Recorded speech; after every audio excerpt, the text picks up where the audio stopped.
यार एक महात्मा थे, यमुना के किनारे एक कुटी बना करके वहां भजन करते थे, वहीं निवास करते थे। तो उनकी जब शिथिल अवस्था हुई, थोड़े वृद्ध हो गए, तो एक दिन रात्रि में जल्दी उठ करके स्नान करके भजन करने बैठ जाते थे 2:30-3 बजे। तभी उनको अलग अलग आवाजें आने लगी और उन आवाजों में महाराज जी जो संत थे उन्होंने पूछा, भाई कौन है, कहां से बोल रहे हो, कौन हो? तो उसने बताया कि महाराज मैं एक प्रेत हूं और यमुना जी में एक बार बाढ़ आई थी, हमारा पूरा का पूरा परिवार उस बाढ़ में सोते हुए हमारी मृत्यु हो गई थी। हमारा पूरा परिवार और परिवार के आसपास के गांव के कुछ घर के लोग भी सब प्रेत बन गए हैं। यमुना पल्ली पार हम लोगों का गांव है। हमने अपने कल्याण का बहुत साधन ढूंढा, बहुत वर्षों से हम लोग भटक रहे हैं, हमारा कल्याण नहीं हो पा रहा है।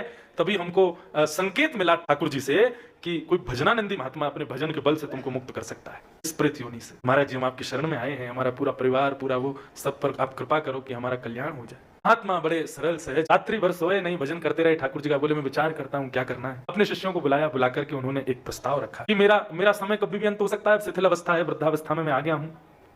तुम लोगों को मेरा एक अंतिम मेरा एक भाव है, उसको पूर्ण करना। बोले क्या? बोले जब मेरी मृत्यु हो जाए तो मेरे पांच भौतिक शरीर को जब तुम अग्नि संस्कार करो तो इधर मत करना, वृंदावन में। तो पल्ली पार एक गांव, एक घाट है, वहां एक पहले कभी गांव हुआ करता था, उसका पूरा लोकेशन बता दिया महाराज जी ने। बोले वहां ले जाकर के हमारा अंतिम संस्कार कर देना। ऐसा क्यों? बोले कि बस वो भाव है हमारा, बाकी प्रयोजन मत पूछो। वही हुआ। कुछ दिनों बाद जब उन महात्मा के प्राण ठाकुर जी के श्री चरणों में विलीन हो गए तो उनकी अंतिम इच्छा अनुसार उनके शरीर को लोग वृंदावन में अंतिम श्वास लेने के लिए तड़पते हैं, अपने अंतिम संस्कार के लिए तड़पते हैं, लेकिन महाराज जी ने अपना सर्वांगीण जीवन वृंदावन व्यतीत करके अपना अंत्येष्टि चाहिए कि वहां हो। क्यों? बोले जैसे ही बताए गए स्थान पर उनकी चिता लगा करके और उस पर जब अग्नि संस्कार उनका किया गया तो उनके अंग पर जैसी अग्नि प्रज्वलित हुई, उनके संपूर्ण जीवन में किए हुए भजन के प्रताप से वहां जितनी भी प्रेतात्माएं थीं, उनके अंतिम संस्कार मात्र से वे सब मुक्त हो गए और मुक्त होकर भगवत धाम को प्रस्थान कर गए, मुक्त हो गए। और इतना ही नहीं, जब उनके शिष्यगण वापस लौट करके आ गए गुरु जी का संस्कार आदि करके, तो फिर से रात में प्रेतात्माओं की आवाज आई। तो शिष्य को पता था कि गुरु जी का प्रयोजन क्या था। उसने कहा अब क्या हुआ, अब तुमने संस्कार कर दिया वहां पर, तुम सब लोग मुक्त हो गए हो,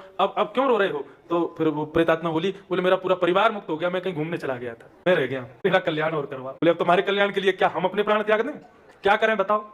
हमारे गुरुजी ने वृंदावन छोड़ दिया तुम्हारे पूरे गांव के लिए, वहां जाके अपने अंत्येष्टि करवाई, अब उनकी गलती, तुम घूमने चले गए थे। बोले भगवान मेरा पूरा परिवार चला गया, मैं अकेला कहां रहूंगा, मुझ पर भी कृपा करो। बोले कैसे संभव हो सकता है? बोले आपके गुरुजी के भजन का बल इतना था कि वो एक पूरे गांव क्या पूरे विश्व के लोगों की मुक्ति के सहायक बन सकते हैं। तो क्या करना है बताओ? बोले कुछ लकड़ियां ले जाकर के जहां गुरुजी की अंत्येष्टि हुई थी ना, वहीं पर सादा लकड़ियां जला दो, तो उनकी जो राख है ना, उनके अंग की, वो राख का स्पर्श जब उस अग्नि से होगा, फिर जो प्रज्वलित होगी अग्नि और उसका जो धुआं होगा, उससे मैं मुक्त हो जाऊंगा। तो उनके शिष्य ने जाके 2-4 लकड़ियां गुरुजी की जहां अंत्येष्टि हुई वहीं पर रख करके उसमें अग्नि प्रज्वलित की। राख का स्पर्श होते ही अग्नि में जब धुआं प्रकट हुआ तो उस भाव से वो बची हुई प्रेतात्मा भी मुक्त होकर के प्रस्थान कर गई।